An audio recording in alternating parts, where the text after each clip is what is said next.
Orang-orang percaya bahwa kota besar selalu terang. Tapi di balik lampu jalan dan gedung menjulang, ada tempat yang ditinggalkan oleh cahaya. Di sudut Jakarta Timur, ada satu lorong yang tak pernah benar-benar gelap dan tak pernah benar-benar terang. Di sanalah semua ini bermula. Lorong 7. Orang-orang di rusun menyebutnya begitu. Letaknya di ujung blok B7. Rusun tua yang berdiri sejak akhir 80-an. Bangunannya retak, catnya terkelupas, dan baunya seperti kelembapan yang tak pernah menguap. Tapi bukan itu yang membuat lorong 7 menyeramkan. Bukan jendelanya yang tak pernah dibuka. Bukan langkah-langkah yang sering terdengar saat tengah malam. Bukan bisikan samar yang kadang melintas seperti angin. Melainkan satu lilin yang menyala sendiri di ujung lorong setiap malam Jumat Kliwon. Tidak ada yang tahu siapa yang menyalakan.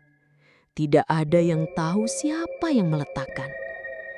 Tapi lilin itu selalu muncul dan selalu menyala tepat pukul 23.00. Sebagian orang menganggap itu hanya iseng. Sebagian lagi bilang itu pertanda. Pertanda bahwa seseorang akan datang.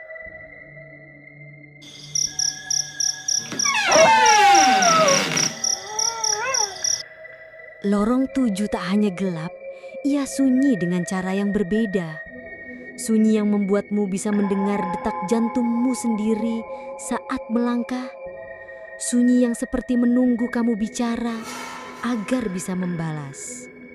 Warga yang tinggal di rusun itu, terutama yang pintunya dekat dengan lorong 7, hidup dalam semacam pola tidak tertulis. Mereka menghindari melewati lorong itu saat malam tiba. Bahkan siang hari pun mereka enggan berdiri terlalu lama di situ. Ibu-ibu akan meminta anak-anak mereka untuk tidak main ke blok B7. Tukang sayur dan tukang servis jarang lewat. Bahkan petugas kebersihan diam-diam membiarkan sampah menumpuk sedikit lebih lama daripada harus menyapu ujung lorong yang sepi itu. Setiap kali ada penghuni baru menanyakan, "Ada apa sih?" Dengan lorong itu, mereka akan disuguhi cerita. Cerita tentang lilin. Cerita tentang suara langkah kaki yang tak bersumber. Cerita tentang Pak Subandi, satpam lama yang mencoba memadamkan lilin dan meninggal esok paginya karena serangan jantung. Padahal sebelumnya sehat, tidak pernah mengeluh, bahkan sempat berkeliling seperti biasa malam itu. Ada yang dia lihat, yang seharusnya tidak dilihat, kata seorang bapak tua yang tinggal di blok A.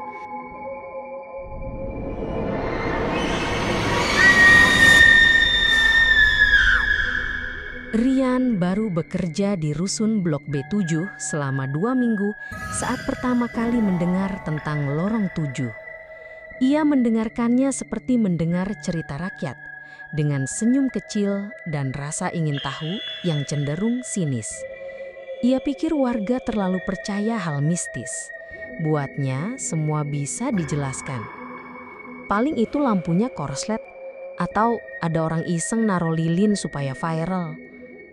Tapi cerita itu terus muncul. Beberapa anak kecil diam-diam menunjukkan gambar lilin di buku tulis mereka. Seorang ibu bercerita lirih saat membayar iuran listrik. "Mas, jangan coba-coba ke lorong itu saat lilinnya nyala ya. Dulu Pak Subandi juga nggak percaya. Tapi dia nggak sempat cerita apa yang dia lihat." Rian penasaran, tapi ia juga masih merasa itu cuma cerita yang digoreng terlalu matang. Sampai malam Jumat Kliwon itu tiba.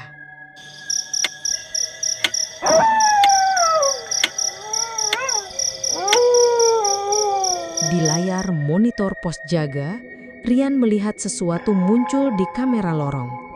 Satu titik cahaya di ujung lorong kosong. Ia zoom in.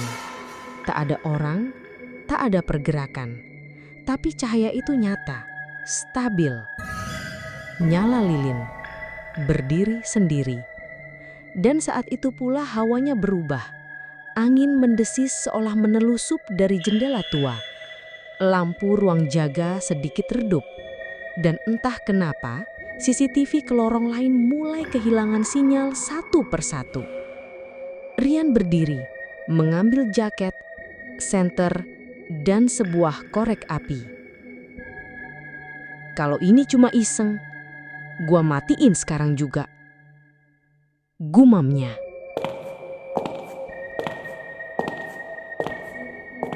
Langkah Rian terasa berat saat menejakan kakinya di awal lorong 7. Udara di sana seperti berbeda, lebih tebal, lebih dingin dan hening yang bukan sekadar senyap. Ini adalah jenis keheningan yang seperti mengamati balik, menunggu sesuatu. Lampu lorong sudah padam, senter di tangannya berkedip, lalu meredup dan mati. Tapi lilin itu tetap menyala. Berdiri angkuh di ujung lorong, nyala apinya stabil, tidak berkedip, tidak tergoyang. Seolah lilin itu tidak hidup di dunia yang sama dengan Rian. Ia mendekat, mencoba mengambil gambar dengan ponselnya. Tapi layar hanya gelap, kamera tak menangkap apapun, bahkan sinyal hilang. Langkah demi langkah, ia semakin dekat. Hingga udara seketika seperti membeku. Lilin padam sendiri. Total gelap. Lalu suara nafas muncul dari belakangnya. Pelan, panjang, dingin. Ia berbalik, lorong kosong. Tapi detak jantungnya melambat, bukan karena tenang, tapi karena tubuhnya seperti dilumpuhkan. Dan saat ia coba menyalakan korek api, seret, tak menyala, seret, masih tak menyala. Lalu dari balik punggungnya terdengar suara, "Jangan dinyalakan. Aku belum siap melihatmu sekarang." Rian jatuh terduduk. Tangannya gemetar memegang korek yang tak sempat menyala. Nafasnya tersendak, tapi sekitarnya kembali sunyi. Dan ia tak mengingat apa-apa lagi.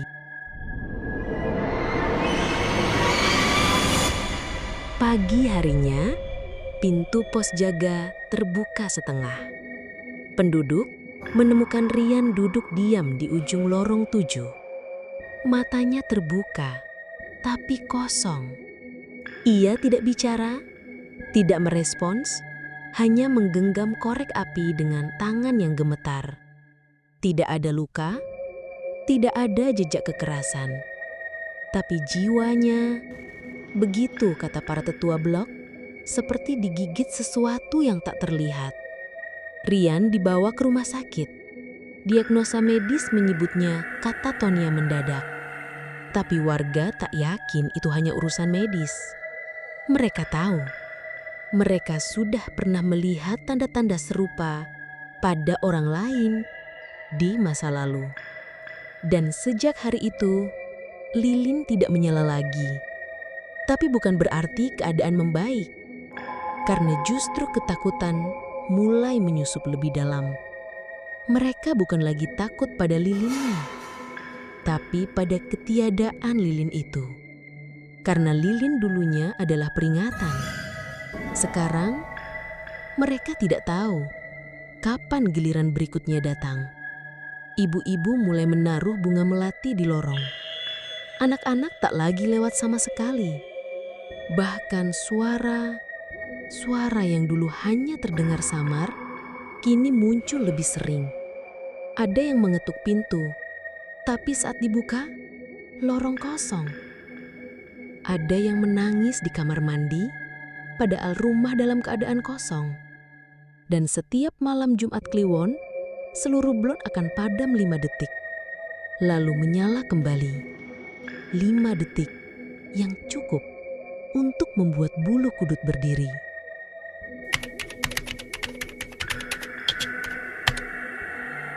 Beberapa minggu setelah insiden Rian, rusun kembali ke rutinitas semu.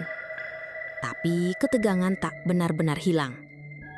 Seorang pria tua dengan tas kulit usang dan buku catatan lusuh, datang tanpa banyak bicara.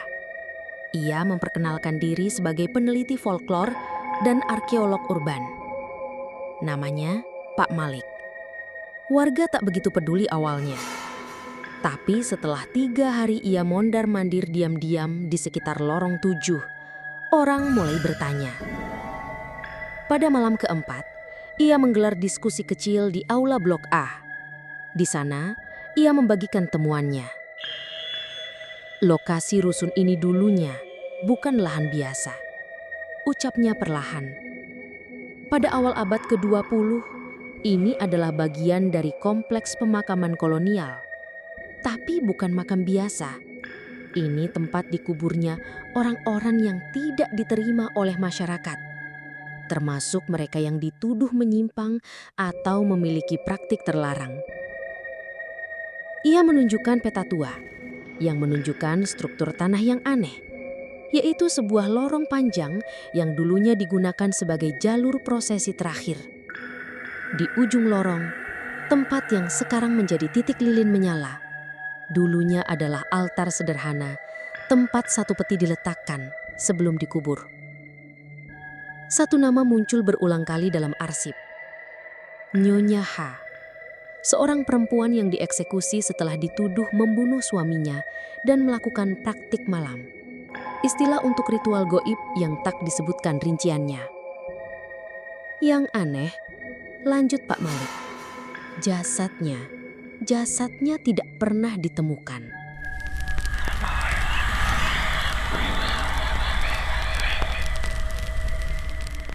Warga terdiam, seolah semuanya mulai masuk akal. Lorong itu bukan hanya tempat, ia adalah sisa dari ruang ritual yang belum selesai, sisa dari janji yang belum ditepati.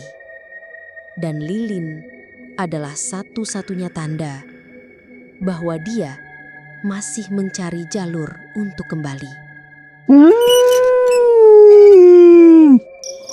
Lorong 7 tetap berdiri. Cat dindingnya tetap mengelupas, jendelanya tetap tidak pernah dibuka. Tapi sejak malam itu, malam saat Rian duduk di ujung lorong dengan mata kosong, lilin tak pernah menyala lagi. Warga bukannya lega, justru ketegangan berubah bentuk. Karena ketika sesuatu berhenti memberi tanda, artinya ia mungkin sudah tidak perlu memberi peringatan. Dan memang, satu demi satu, hal aneh kembali terjadi. Seorang anak kecil berjalan tidur dan ditemukan berdiri diam di depan pintu lorong 7 dengan mata tertutup, tapi mulutnya berbisik sesuatu dalam bahasa yang tak dikenal. Seorang pemuda penghuni baru mengaku mendengar suara perempuan tua memanggilnya lewat ventilasi, padahal ia tinggal sendiri.